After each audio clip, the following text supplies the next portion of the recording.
Okay, so today we're looking at 2.4, which is modeling with quadratics.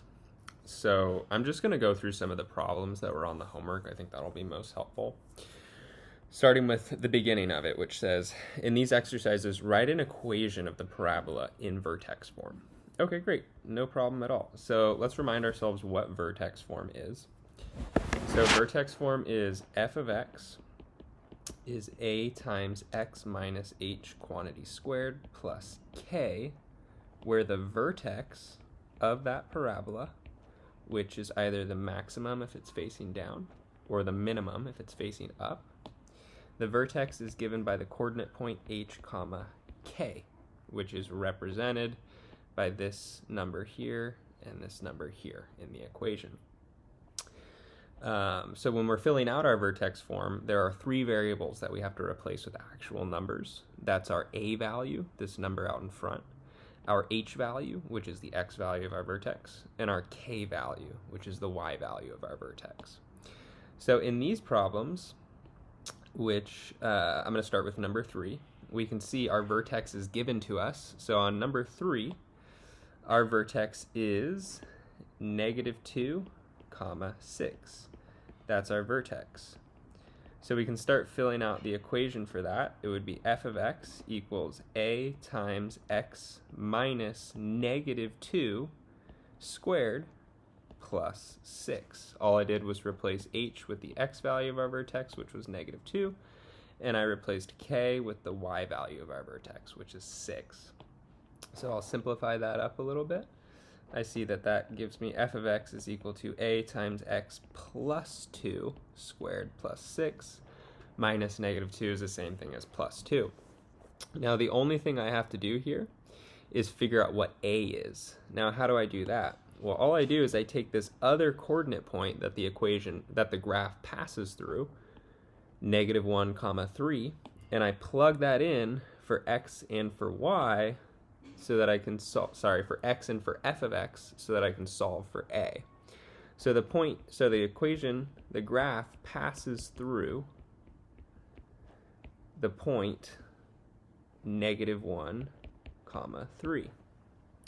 So f of x is equal to 3, and x is equal to -1, so 3 is equal to a times -1 plus 2 squared plus 6. So I don't know if you can see that, but all I did was replace x with -1 and f of x with 3, right? And now I'll go ahead and just simplify that. So I'll get 3 is equal to a times -1 plus 2 is 1 squared plus 6.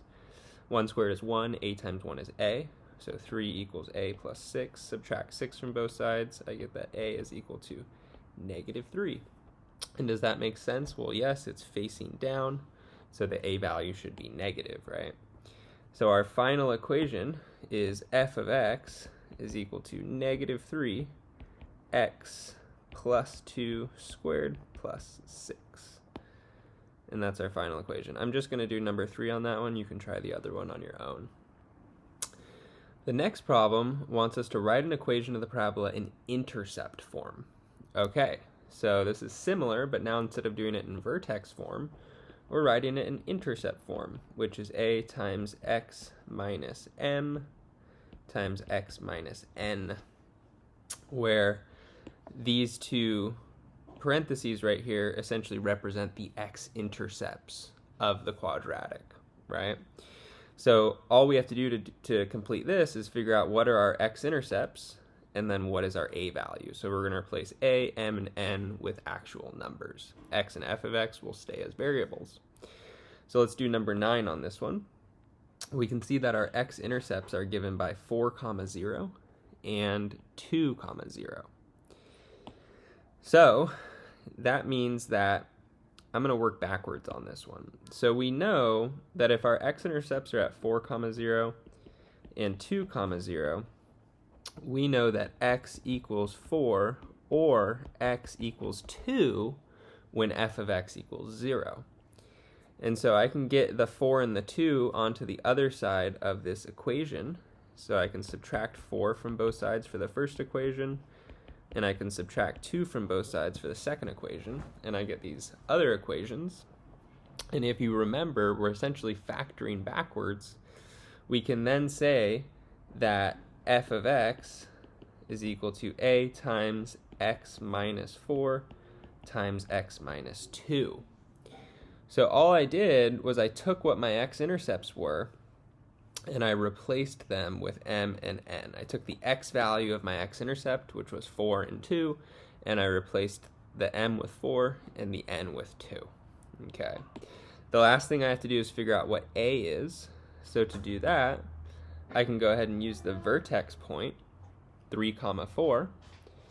So I know that the point 3, 4 passes through the quadratic. Sorry, that the graph passes through the point 3, 4. So I'll replace f of x with 4, and I'll replace x with 3, which will allow me to solve for my a value. So I'll get 4 is equal to a times 3 minus 4 is negative 1, 3 minus 2 is 1, negative 1 times 1 is negative 1, so I get that 4 equals negative a. Divide both sides by negative 1, I get a equals negative 4. Which makes sense again, because the parabola is facing down, so we know that it should be a negative a value. Great, and so my final equation is f of x is equal to negative 4 times x minus 4 times x minus 2. And now that's written in intercept form. All right, looking at this next problem. Now we're modeling with quadratics. And this reads, a baseball is thrown up in the air. The table shows the height in feet of the baseball after x seconds. Write an equation for the path of the baseball. Find the height of the baseball after 1.7 seconds.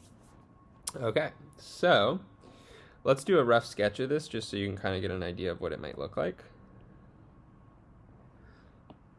So the x-axis here is seconds. It's the amount of time that has passed after the baseball has been thrown up into the air.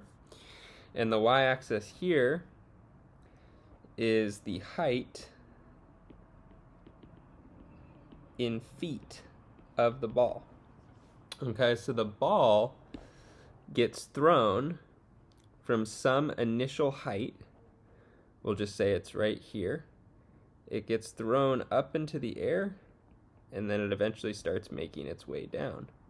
Which, what does that look like? It looks like a downward facing parabola, right? So you can often use quadratics to model these projectile motion problems, right? And that's essentially what this is. You're throwing a projectile in the air, and then gravity is causing it to come back down.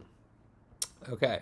So what's going on here? We know that after these amounts of time, the baseball is this high, this high, this high, this high, right? So let's kind of get an idea. So after 0.5 seconds, the baseball is still going up in the air. How do I know that? Because when the next time interval comes, it's higher.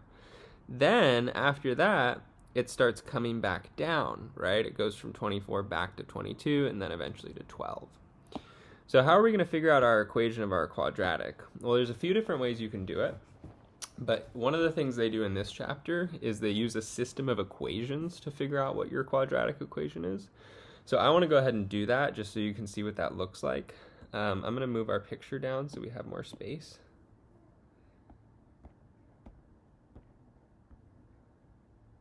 Okay. So remember the standard form of a quadratic.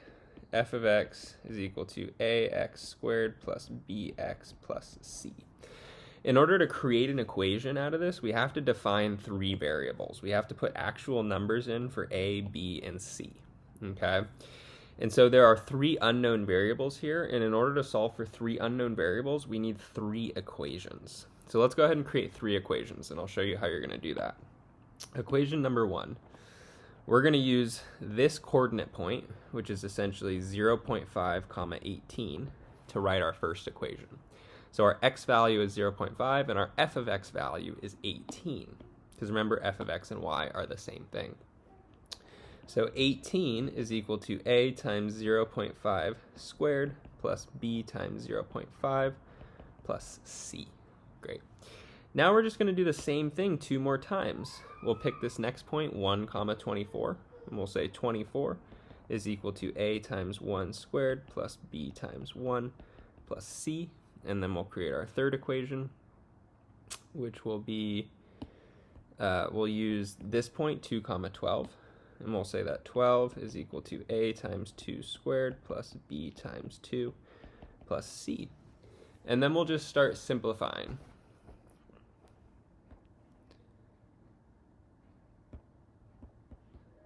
See if I can put this on the other page.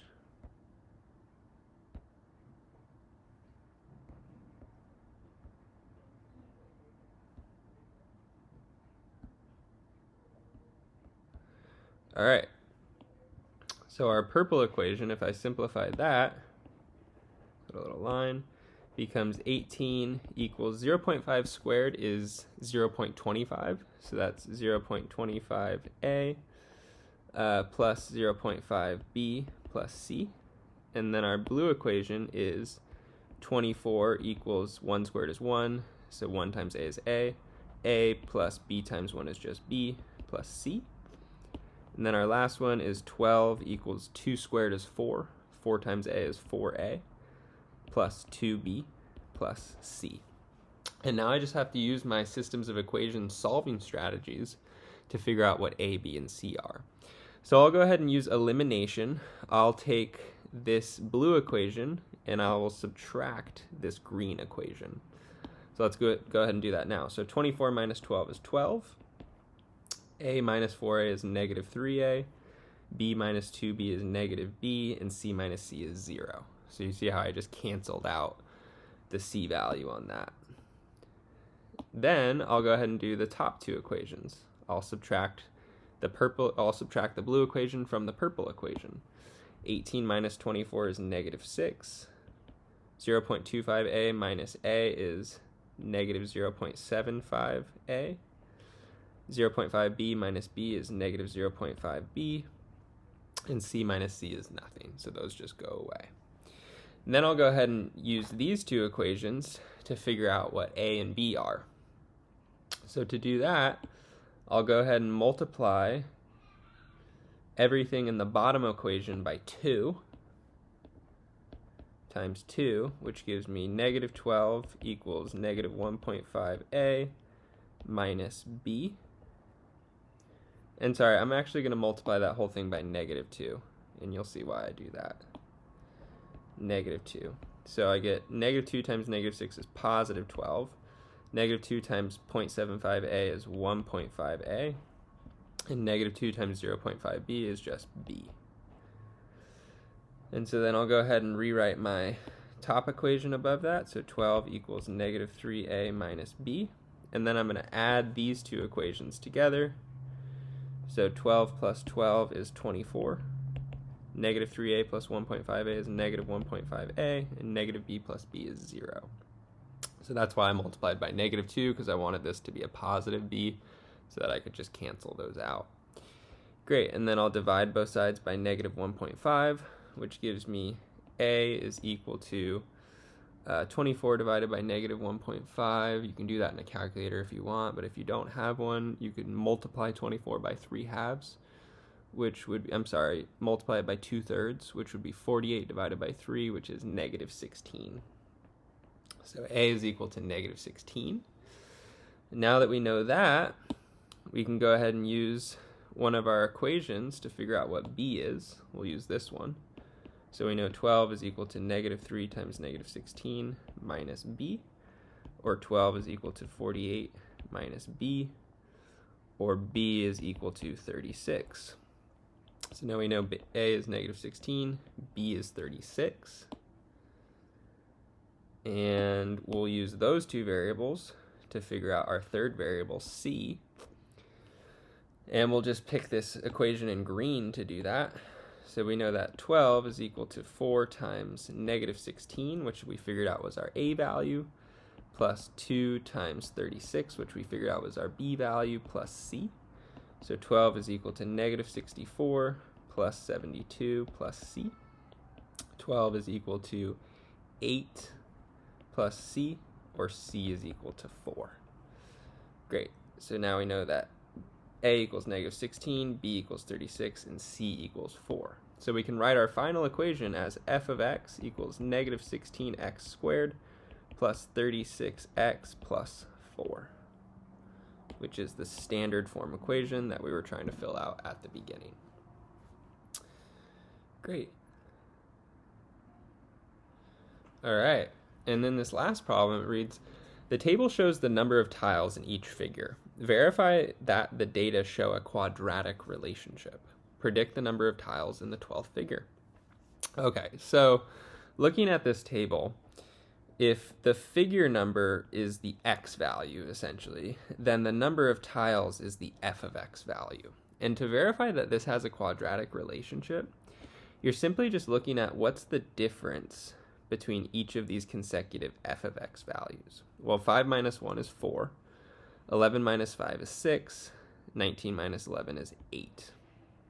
Okay, and then do you notice that the difference between those differences is 2, is constant? So when the difference in the differences is constant, that's how you know it's quadratic. They call that being the second difference. All right, cool. So we just verified that it's quadratic because the second difference is constant. Now we can go ahead and figure out how many tiles are in the 12th figure. And to do that, we simply just need an equation. So we need to figure out what f of x is, starting with our standard form again. When you have a table like this, the a value is always equal to the second difference divided by 2. So in this case, this was the first difference. This is the second difference. So my a value is just 2 divided by 2, which is 1. So I can start filling out my equation. I know that f of x is equal to 1x squared plus bx plus c. Now to get b and c, I can just create a system of equations for 2 variables. So I'll just pick 2 different coordinates. I'll pick 1, 1, which comes from here. And I'll pick 2, 5, which comes from here. And I'll just start plugging those in. So I know that 1 is equal to 1 times 1 squared plus b times 1 plus c. Or 1 is equal to 1 plus b plus c. Or b plus c is equal to 0. Just simplified that. And then my other equation would be 5 is equal to a times 2. Sorry, not a. We already figured out what a is. 5 is equal to 1 times 2 squared plus b times 2 plus c. Or 5 is equal to 4 plus 2b plus c. Subtracting 4 from both sides, I get that 1 equals 2b plus c. Now on this bottom equation right here, I can subtract c from both sides. I get that b equals negative c. And then I can go ahead and plug that into my other equation. 1 is equal to 2 times negative c plus c. Or 1 is equal to negative 2c plus c. Or 1 is equal to negative c, c is equal to negative 1. Now that I know that c is equal to negative 1, I know that b is equal to negative 1, which is just 1. So my final equation is f of x is equal to 1x squared plus 1x minus 1. And to figure out how many blocks are in my 12th figure, I would just plug in 12 for x. So f of 12 would represent how many blocks are in my 12th figure, which would be 1 times 12 squared plus 1 times 12 minus 1. 12 squared is 144 plus 12 minus 1, which is equal to 155 blocks in my 12th figure.